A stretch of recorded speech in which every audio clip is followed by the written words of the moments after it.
Guys, ito na naman yung oso ni Chief Kenji na naman. Tuwing New Year, kailangan mong kumain ito.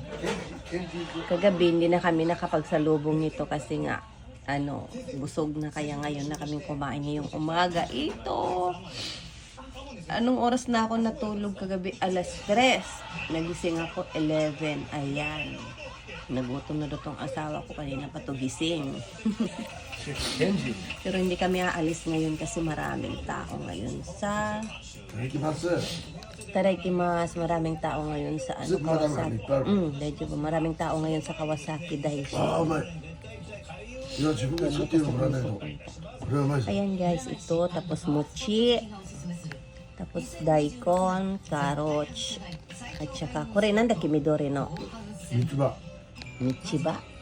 Yung kung anong pangalan nito sa atin. Yan, ito lang. Kainin tuwing New Year. Kailangan kumain mo rin ito. Kakain ka rin ito eh. Japanese tradition. Depende lang yun sa tao. Kami kasi every year kami kumakain ito.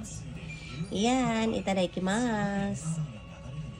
Tingnan mo yung mga pagkain ko guys. Andyan lang yan. Hindi ko nilagay sa ref kasi hindi naman malamig. Ayan.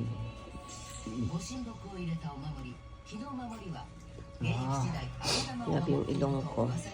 Nag-start na talaga ang kahonsyo ko.